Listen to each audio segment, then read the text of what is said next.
깊은 감동이 있는 글을 읽었습니다. 폴이라고 하는 회사원에 대한 이야기입니다. 미국 어느 도시에서 동료들과 함께 모임을 가지고 이제 공항으로 가게 되는 것입니다. 그날은 금요일 오후였습니다. 교통이 대단히 막힐 때입니다. 또 그 시간에는 택시를 잡는다고 하는 것이 쉽지 않았습니다. 그런데 기적같이 택시가 나타나게 된 것입니다. 동료들은 쏜살같이 택시를 타게 되는 것입니다. 그런데 문제가 생겼습니다. 공항의 시간을 맞추기 위해서 급하게 택시를 타다가 길가에서 노상을 하고 있는 자판대를 차고 택시를 타기 위해서 달려갔습니다. 그러니 과일이며 야채가 길거리에 뒹구는 것입니다. 그때 폴은 공항으로 가는 것을 포기하고 과일을 줍고 그리고 야채를 줍고 그리고 가서 노전 가판대를 바르게 설치하고 정리를 해드리는 것입니다. 길을 지나는 모든 사람들이 거기에 대한 관심이 없었습니다. 할머니를 자세히 보니까 울고 계셨던 것입니다. 그리고 할머니는 시각장애인이었던 것입니다. 할머니가 노전 가판대가 쓰러지고 과일과 야채가 뒤둥글 때 가만히 앉아 있을 수밖에 없었던 것은 시각장애인이었기 때문인 것입니다. 그래서 자기 자신은 정성을 다해 비행기를 타는 것을 포기를 하고 주워서 정리정돈을 잘 해드립니다. 그리고 지갑을 꺼내서 넉넉한 돈을 드리면서 오늘의 손해본 것에 대한 배상이 될 것입니다 라고 말을 하였습니다. 그때 이 할머니가 혹시 당신이 예수님이 아닙니까? 뜻밖의 감동적인 이야기를 듣게 되는 것입니다. 저는 절대 예수님이 아닙니다 라고 말을 했습니다. 할머니는 계속 말을 이어가면서 노전 간판대가 무너졌을 때 제가 예수님 가까이 다가오셔서 저를 도와주십시오. 제가 이렇게 기도했습니다. 제가 도움을 요청한 분은 예수님밖에 없었습니다. 그러니 당신이 다가왔기 때문에 당신은 예수님이 틀림이 없습니다 라고 말을 하게 되는 것입니다. 그리고 자기 자신은 어쩔 수 없이 그 도시에서 하루를 더 숙박해야만 됩니다. 숙박해야 될 처소에 들어가서 자기 생애를 돌아보면서 내가 지금까지 살아오면서 누군가로부터 당신은 예수님입니까? 라고 하는 소리를 몇 번 들었는가? 내가 과연 작은 예수님으로 살았는가? 성령님께 이끌려서 살았는가? 내가 행하고 있는 일과 가는 길이 주님이 원하시는 방향대로 가고 있는가? 내 필요를 채운 것이 아니라 다른 사람의 필요를 채워주는 작은 예수로 살았다고 한다면 내 주위가 아름다운 세상으로 바뀌었을 텐데 과연 내 주위는 아름다운 세상으로 바뀌어져 가고 있는가에 대한 자문입니다. 사랑하는 여러분, 여러분들은 지금까지 살아오면서 여러분 자신에게 나는 작은 예수라는 소리를 몇 번이나 들었는가? 당신은 예수님이 보내신 사람입니다. 하나님이 나에게 당신을 보내주셨습니다. 이렇게 말한 경험이 얼마나 있는 것입니까? 만약 우리가 작은 예수님으로 살았다면 여러분의 가정도 또 교회도 우리가 살고 있는 사회도 아름다운 세상으로 바뀌어가고 있다라고 하는 것입니다. 여러분 때문에 교회가 아름다운 교회가 되는, 아름다운 가정이 되는, 아름다운 직장이 되는 그런 은총이 있으시기를 축원합니다. 성령 강림 주일 이후에 세 번째 주일을 맞이하였습니다. 사도행전 2장은 바람처럼 불처럼 성령님이 임하셔서 그들의 언어의 변화가 가져왔다. 잃어버렸던 시대에 성령님이 임하셔서 꿈을 회복하는 부흥의 역사를 가져왔다. 그리고 오늘 세 번째 시간으로서는 한 마음이 회복되었다. 그래서 오늘은 부르심을 받은 한 소망이라 이런 제목으로 여러분들에게 말씀을 전하게 된 것입니다. 성령이 임하게 되게 되면 분열된 마음이 하나가 된다. 우리 창세기 11장에 보게 되면 바벨탑 사건이 나오게 됩니다. 바벨탑 사건이 있기 전에 언어도 하나요, 말이 하나였다. 그러면 제사장의 나라, 하나님의 나라가 잘 세워질 것 같은데 언어가 하나고 말이 하나면 얼마나 한 마음이 되기 쉽습니까? 한 뜻을 모으기가 쉬운 것이죠. 그 인간은 획일적인 통일은 말이 하나고 언어가 하나인 이 장점이 하나님을 기쁘게 해드리는 것이 아니라 하나님과 같이 되려고 바벨탑을 쌓게 되어지는 것이죠. 그래서 한 언어가 아니고 한 말이 아닌 그냥 언어를 흩어버렸다고 성경은 기록하고 있습니다. 그런데 오늘 본문에 성령님이 임했으면은 이제 언어가 하나가 되고 말이 하나가 돼야 되지 않겠습니까? 그래야만이 한 마음 한 뜻이 되지 않겠습니까? 그러나 오늘 본문 4절에 다른 언어들로 말하기를 시작하더라. 성령님이 임하셨는데 바람처럼 불처럼 임하셨는데 제자들이 한 군데서 모여서 기도하는데 각기 다른 언어로 말하기를 시작하더라. 오히려 성령님이 임해서 한 마음 한 뜻이 되는 것이 아니라 언어가 분열되어 버리는 각기 다른 언어로 다른 방언으로 기도하더라. 오늘 본문은 이렇게 말하고 있습니다.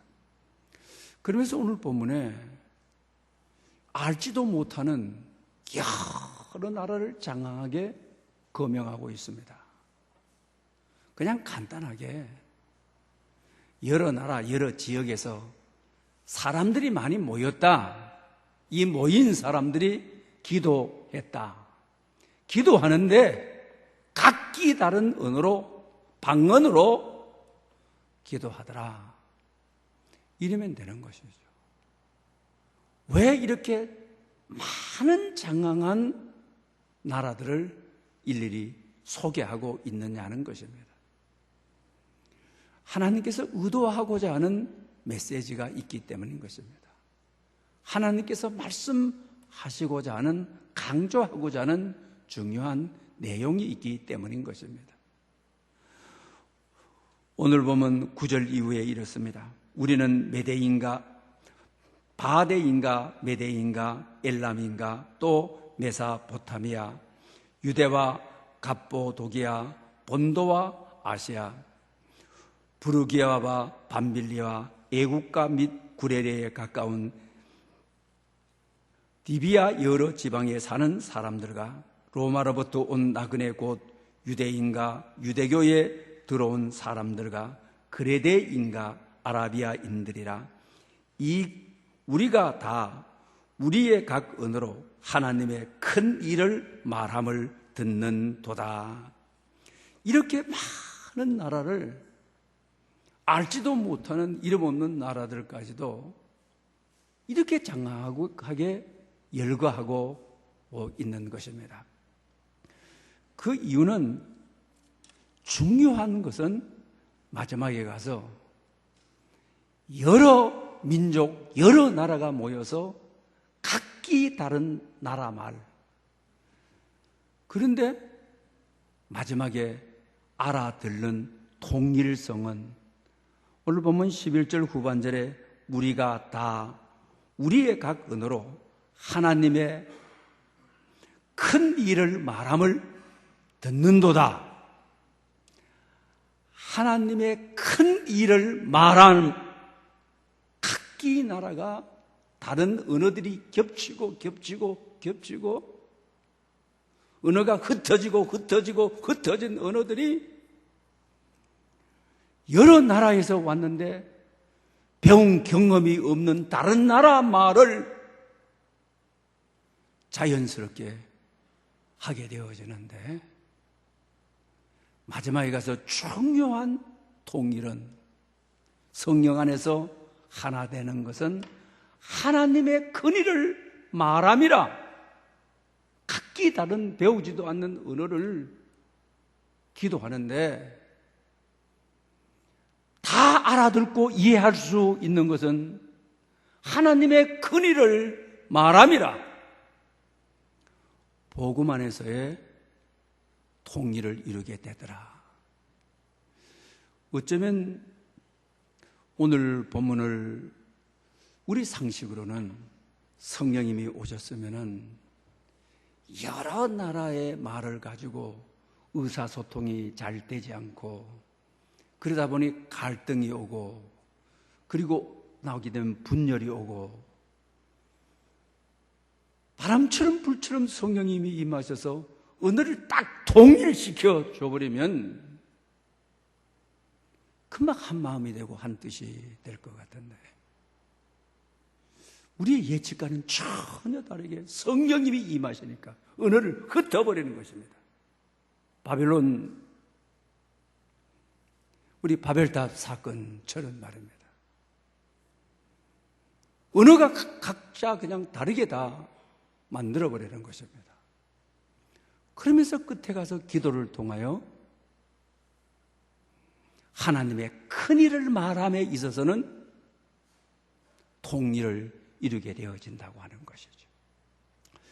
여러분, 오늘 현대를 살아가는 우리에게 성령 강림의 이 사건은 대단히 중요한 것입니다. 우리는 획일적인 통일을 통일이라고 생각하고 있는 것이죠. 그러나 획일적으로 움직여지는 라인 조직에 의해서, 그러나 이것이 무너지기 시작하게 되면 순식간에 무너져 버리는 것이죠. 획일적인 리더는, 획일적인 공동체는 지도자가 무너진다든지 이러면 순식간에 그냥 사라져 버리는 것이죠. 그러나 각기 다른 생각을 가지고 있고, 각기 다른 말을 하고, 각기 자기 기질을 다 가지고 있고, 왜 바벨탑을 무너뜨리시는 것입니까? 한 언어를 가지고 있으면서도 하나님의 다스림을 받아서 하나님을 기쁘게 하는 것이 아니라 하나님을 대적하게 하기 위해서 하나님 같이 되려고 바벨탑을 쌓는 것이죠. 언어가 하나가 되어서 순식간에 한마음 한뜻으로 겹질될 수도 있지만, 그러나 하나님의 다스림이 없으면, 성령님의 다스리심이 없게 되게 되면 바벨탑처럼 순식간에 그냥 무너져 버리는 것이죠.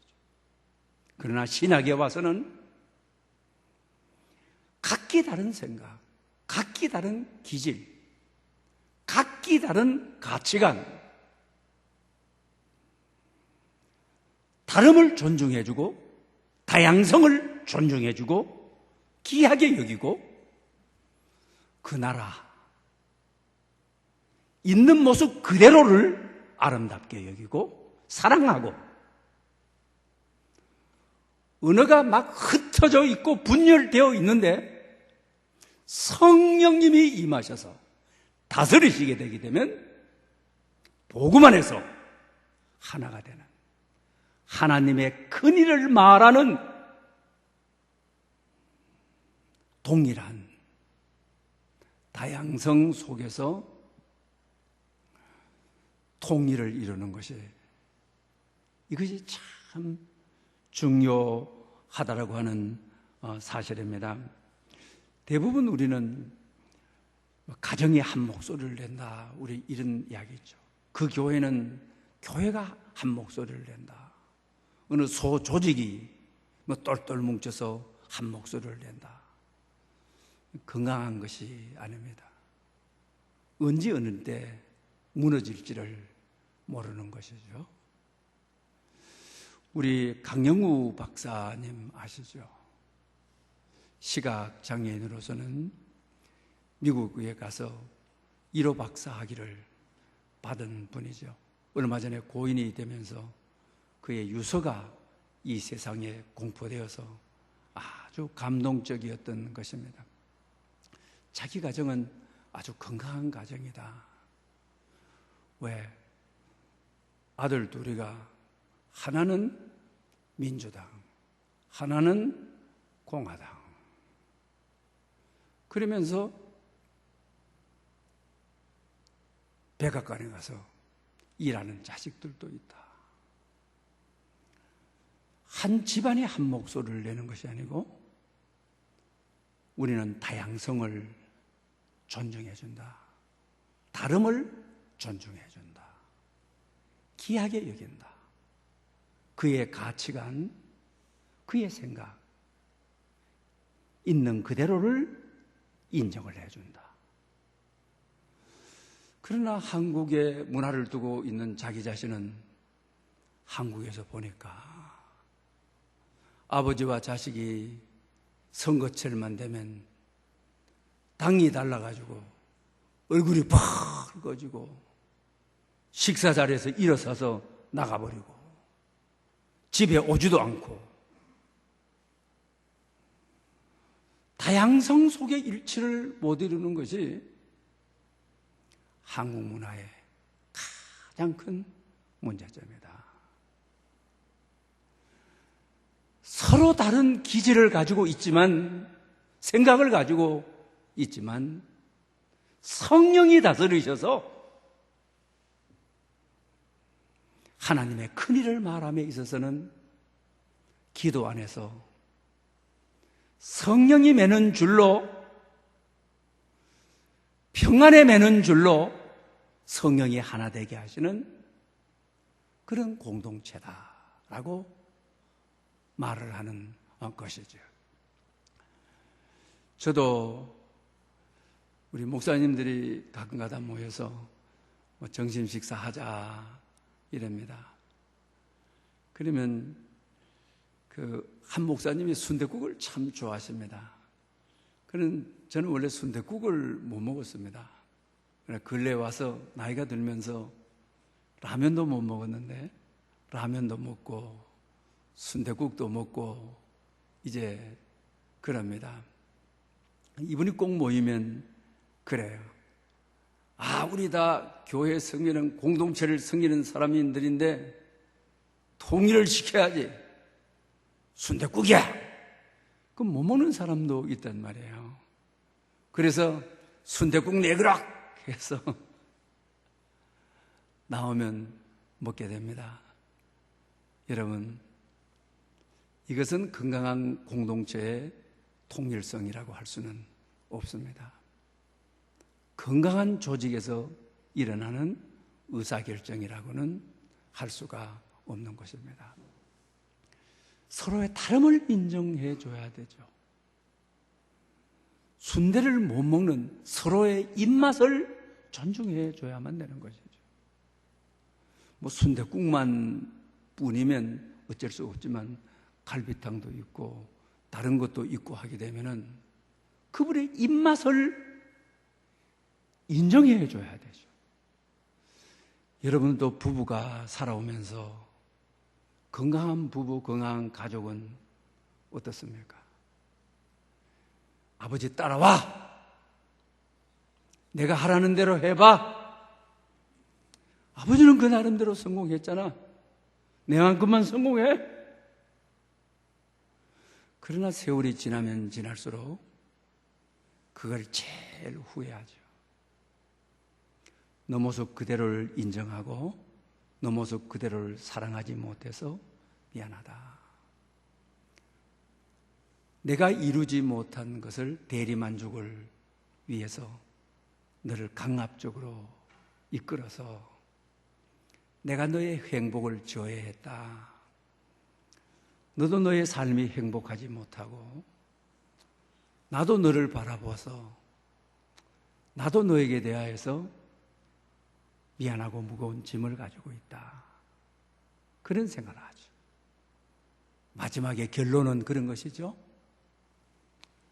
다름을 좀 내가 인정하고 너의 가치관과 너의 생각을 내가 좀 존중하고 네가 좋아하고 행복한 일을 가도록 지지해 주지 못해서 좀 성공을 덜 하더라도 행복하게 살게 해줘야 되는데 돈을 좀 못 벌더라도 행복하게 살게 해줘야 되는데 이것이 우리 삶의 문제인 것이죠. 그래서 오늘 본문 사건을 통하여 건강하고 행복한 교회가 어떤 교회냐?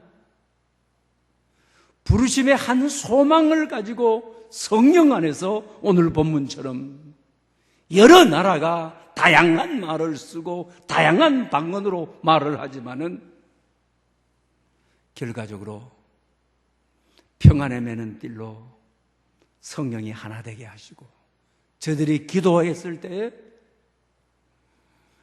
하나님의 큰일을 말함에 있어서의 정말 진정한 통일을 이루는 진정한 하나됨을 본문에서 보게 된다라고 하는 사실입니다.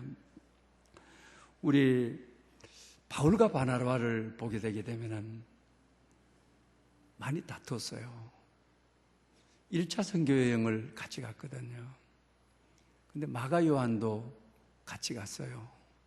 근데 마가 요한은 큰 다락방의 주인집 아들이라 잘 사는 집 아들이 바울과 바나바가 선교 가는데 따라갔다가 뭐 강의 위험, 바다의 위험, 진성의 위험, 산의 위험 뭐 중간에서 포기하고 그냥 돌아와 버렸어요. 그러니 2차 선교 여행을 떠날 때는 바울이 마가 요한 못 데리고 간다. 오히려 같이 가게 되게 되면 선교하는 사람 힘만 들게 하고 힘만 뺀다. 바나바는 자기 생질이죠. 데리고 가야 된다. 두 사람의 의견을 좁히지를 못했어요. 그럼 서로 갈 길을 따로 가자. 그래서 바울은 실라를 데리고 떠나게 되고요. 바나바는 자기 생질인 마가 요한을 데리고 떠나요. 그런데도 이 사람은 서로 다름을 인정을 해요. 뭐 다투었지만은 의견 충돌이 있었지만은 하나님의 큰 일을 말함에 있어서는 복음 안에서는 통일된 마음을 가지고 있는 거예요. 하나된 마음을 가지고 있는 거예요. 서로를 욕하지 않아요. 뭐 서로를 거래 안 하거나 다시 너 얼굴 보지 않겠다고 하지를 않아요. 그리고 바울이 나이가 많이 들었을 때 마가 요한을 보고 싶다고 해요. 그리고 마가 요한도 발전을 이루게 돼요. 베드로에게 가서 베드로를 잘 섬기는 베드로의 제자로 성장하게 되어지는 것이죠. 이것이 바로 성령께서 임하시는 통일성이라고 하는 것이죠. 앞으로 교회의 과제도 마찬가지인 것입니다. 앞으로 다음 세대는 우리의 생각, 우리가 지니고 있는 은사, 우리가 생각하고 있는 기질과는 많은 다른 가치관을 가지고 있을 것입니다. 그들을 어떻게 다양성을 존중히 여기고 시대의 다름과 문화를 인정하고 그랬을 때 초대교회는 환난이 와도 핍박이 와도 순교할 지경이 이르러도 다양성의 통일성은 힘이 있는 것입니다. 능력이 있는 것입니다. 다양한 사람이 모여서 통일을 이루었기 때문에 아무리 흔들어도 흔들리지를 않습니다. 비바람이 쳐도 무너지지를 않습니다. 그래서 오늘 본문에 교회의 기질이 교회가 어떻게 초대교회가 서가야 되느냐, 다양성을 인정하는, 특히 교회는 죄 지은 사람의 마음을 기울이는 탕자에 비유해서 그랬죠. 대부분 오늘의 교회는 큰아들에 대한 관심이죠. 죄 짓고 돌아온 탕자에 눈길 주지를 않죠. 그러나 그의 아버지만은 죄인을 향해 있었던 것이죠. 그 마음이 그를 향해 있었던 것이죠. 다양성을 인정하는 거죠. 실패한 아들을 있는 그대로 받아주는 것이죠. 죄 짓고 들어온 그 아들을 그 모습 그대로 사랑하는 것이죠. 영접하는 것이죠. 이것이 바로 초대에게 견고한 힘이었습니다. 앞으로 미래교회의 힘은 바로 여기에 있다고 하는 것입니다. 요사이 TV에서 나는 신이다, 그 이단성을 크게 부각하고 또 우리 사회적인 악이 되었던 그 나는 신이다고 했던 사람들에 대해서 그 조명을 했습니다.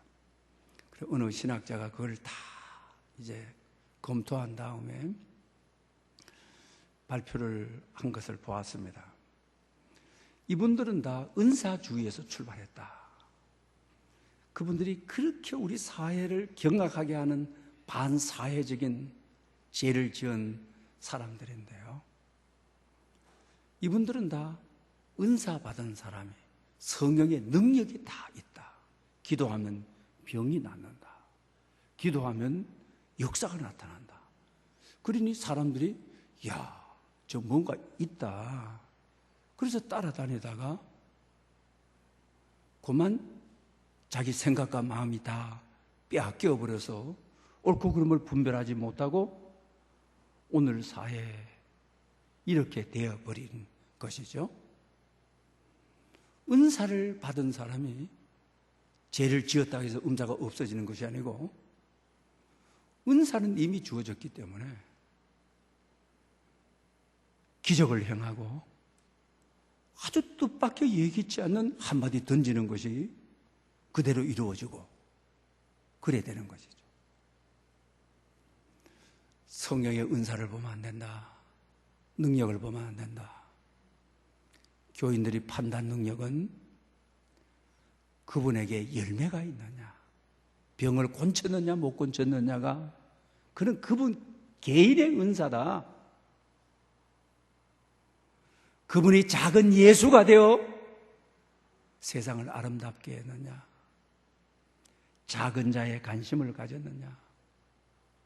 세상에 실패하고 연약하고 넘어진 자들에게 대한 어떠만큼 귀를 기울이고 살았느냐? 그분으로부터 어떤 열매가 맺었느냐? 이걸 봐야 구별할 수가 있다. 아주 중요한 메시지를 내고 있는 것을 보았습니다. 그렇습니다. 우리는 은사도 성령의 능력도 다양성을 우리는 인정하며 살아가야만 합니다. 제가 노예 일을 하고 또 총회에서 같이 여행을 호주를 간 적이 있습니다. 수련회로 가게 되어지는 것이죠. 거기서 저는 참 교회를 발견하게 되었습니다. 대부분 여행을 하다 보게 되게 되면은 밉상 꼭 늦게 나오고 식사 다 끝난 다음에 와서 식사하고 차 출발하게 됐는데도 아직 나오지 않고 그 사람 찾아다니고 이런 경우가 많이 우리가 있잖아요. 그러나 이 여행에 참여한 분들은 정말 그 자체가 교회였습니다. 대부분 모범생들이 맨 먼저 오잖아요. 그러면 그분들이 앞자리에 앉게 되면 뷰가 좋잖아요. 누구든지 다 여행할 때 앞자리에 앉으려고 그러죠. 또 참을미 안 하잖아요. 또 참을미 하는 사람들이 앞자리에 또 배려도 하잖아요. 그러나 이분들은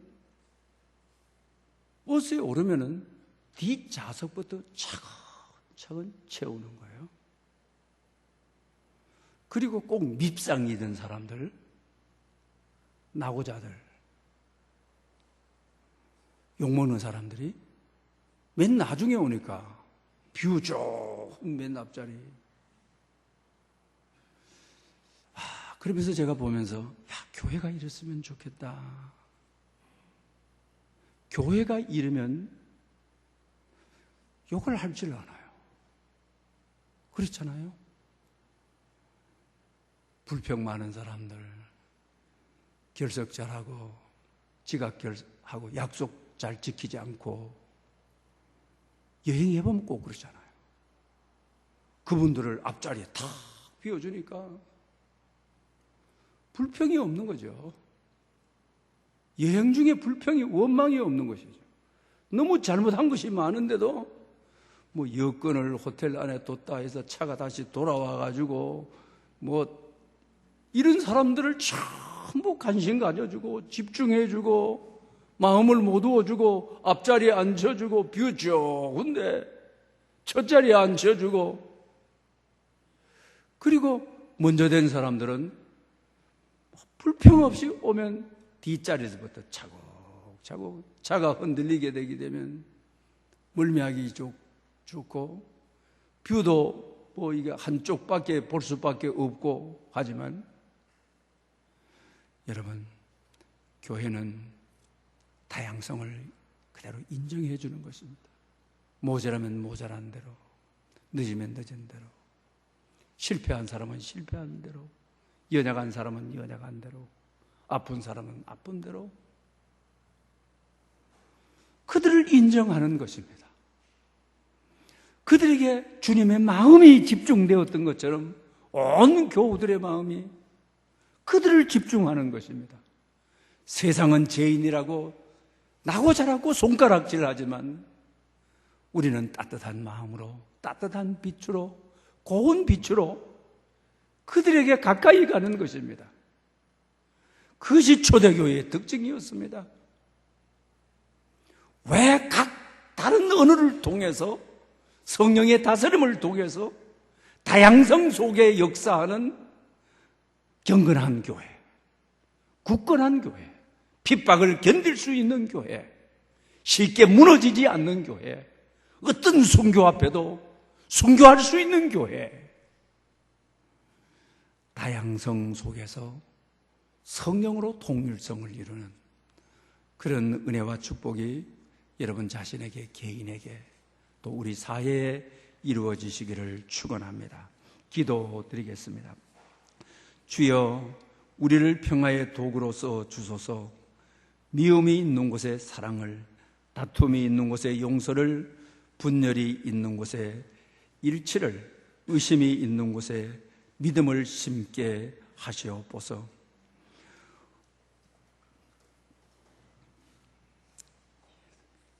사랑하시는 주님, 우리가 작은 예수가 되어 세상을 아름답게 만들어가게 해 주시옵소서. 성령의 다스림을 받아 다양한 가운데 다른 사람을 존중함으로 말미암아 공동체가 건강하게 서가게 해 주시옵소서. 서로의 생각, 은사, 기질들을 존중하고 다양성을 인정하며 내용에 있어서 성령 안에서 하나 되는 역사가 있게 해 주시옵소서. 그리하여 하나님의 권위를 말하게 해 주시옵소서. 예수님의 이름으로 기도드립니다. 아멘. 주신 말씀을